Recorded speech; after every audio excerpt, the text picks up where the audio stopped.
Oke, Assalamualaikum warahmatullahi wabarakatuh. Perkenalkan, nama saya Ade Dwi Septian dari kelas Farmasi 2C dengan NIM 3119131.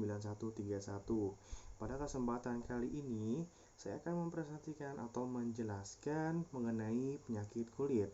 Oke, langsung saja. Apa sih yang dimaksud dengan penyakit kulit? Penyakit kulit adalah kondisi saat lapisan luar tubuh mengalami masalah, baik iritasi ataupun meradang.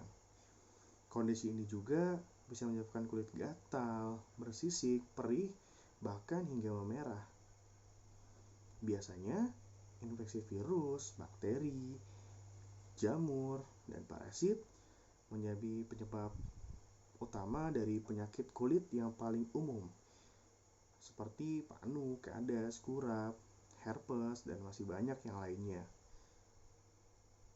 Dan utamanya menyerang kebanyakan masyarakat Indonesia. Sebagian penyakit kulit yang menyerang masyarakat Indonesia itu bisa bersifat sementara, ada yang bersifat permanen atau terus-menerus kambuh. Itu tergantung dari bagaimana kita merawat diri kita sehingga kita bisa terbebas dari penyakit kulit tersebut.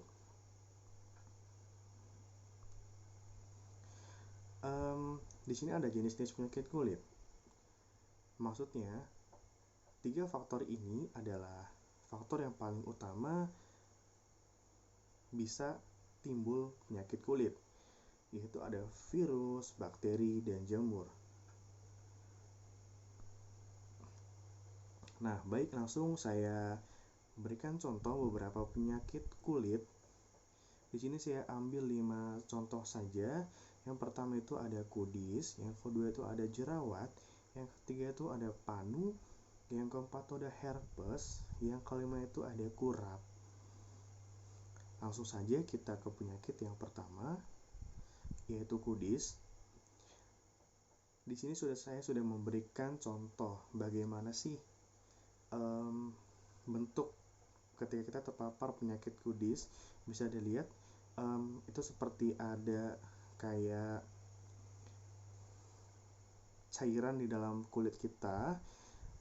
Kita bisa lihat definisi kudis adalah kondisi kulit gatal karena tungau yang bernama Sarcoptes scabiei. Setelah berproduksi di atas permukaan kulit, tungau ini masuk dalam kulit untuk bertelur, berkembang, dan hal ini menyebabkan kulit terasa sangat gatal dan tersebut sebagai reaksi alergi.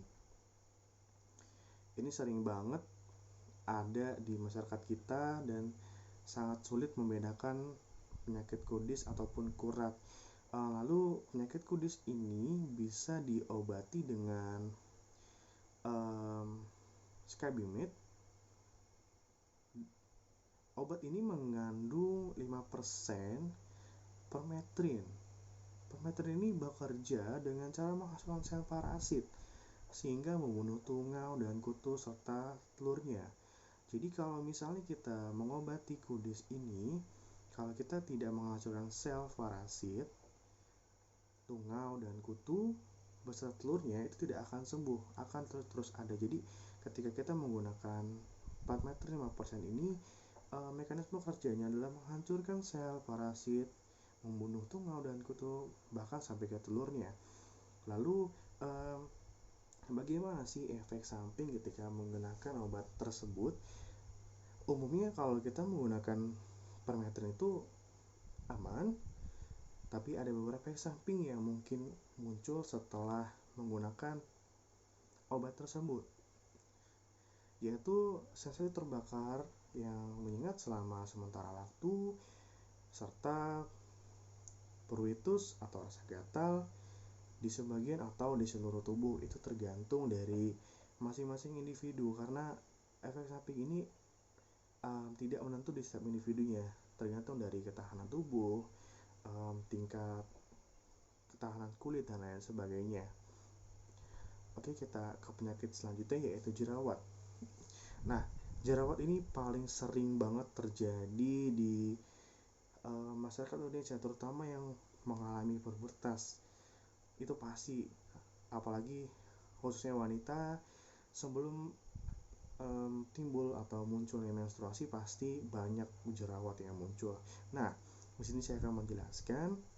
Jadi penyebab penyakit jerawat adalah terhalangnya pori-pori pada tubuh oleh minyak, kulit mati, atau bakteri. Jadi setiap pori-pori di kulit kita itu terdapat folikel. Folikel ini terbuat dari rambut dan kelenjar minyak. Jadi kalau misalnya terhalang itu nanti bisa terbentuk jerawat. Jadi seperti itu ya. Nah, kalau untuk jerawat ini bisa diobati oleh clindamycin, salep atau gel. Caranya tinggal dioleskan saja pada area yang terinfeksi atau area yang berjerawat. Ini biasanya hanya dioleskan 1 atau 2 kali saja sesuai rekomendasi dari dokter. Kenapa sih harus ada rekomendasi dari dokter? Karena clindamycin ini adalah golongan antibiotik, jadi kita tidak boleh sembarangan menggunakan apa rekomendasi dari dokter ya. Nah, selanjutnya ada penggunaan. Gimana ya penggunaannya? Terus kalau kita setelah menggunakan, efek sampingnya seperti apa? Nah, kalau efek samping dari mesin itu sebetulnya kita kalau sesuai dengan resep dokter yang tadi saya jelaskan itu pasti aman. Tapi kalau misalnya kita tidak sesuai, mungkin saja muncul efek samping yang berbagai macam. Contohnya iritasi pada kulit atau mungkin sampai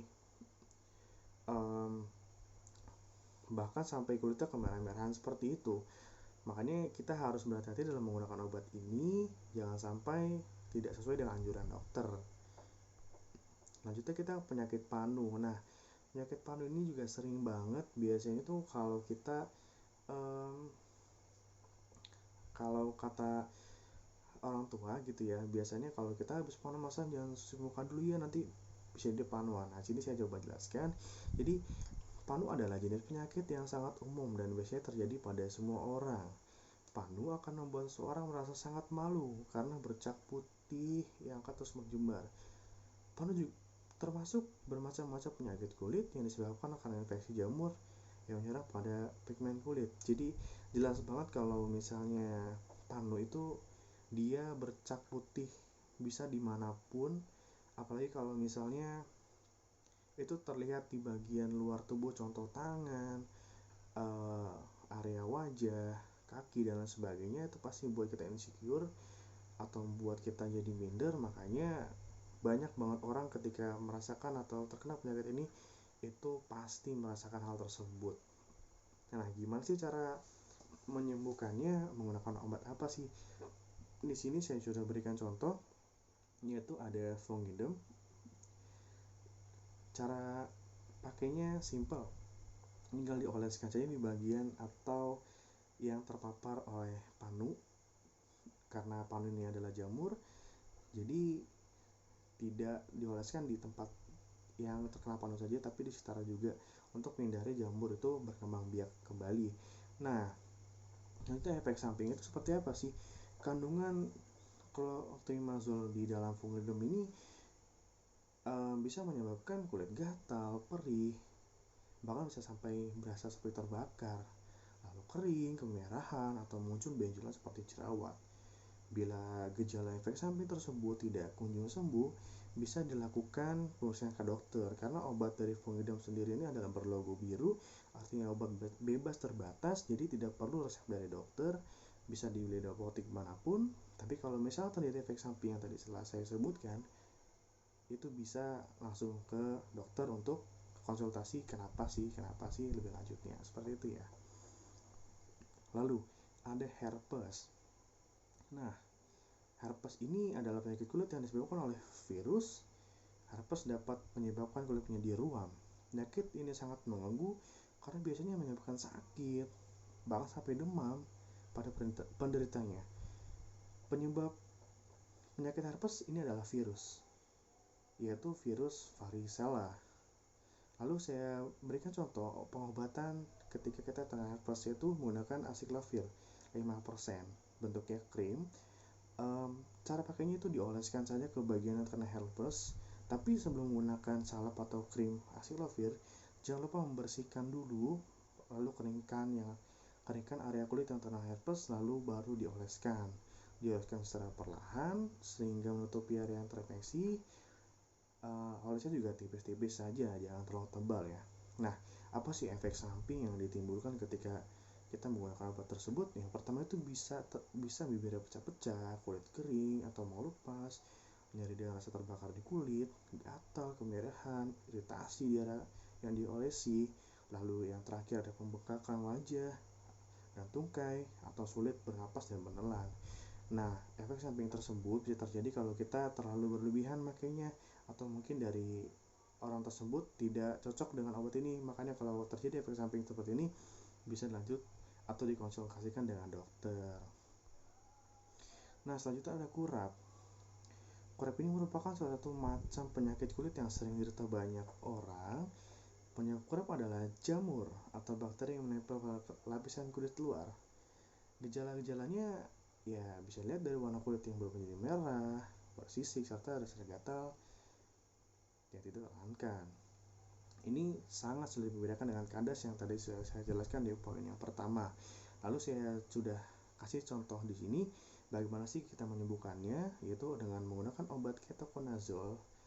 Salep, bersihkan dulu area kulit yang terinfeksi, baru kita oleskan dengan krim. Lalu keringkan. Selanjutnya setelah kita menggunakan setelah kita menggunakan krim tersebut, jangan sampai terkenaan karena nanti pasti nggak akan ada efek obatnya. Tapi kita juga jangan lupa cuci tangan, takutnya kita nanti makan atau seperti apa tapi masih mengandung bahan obat yang kita gunakan.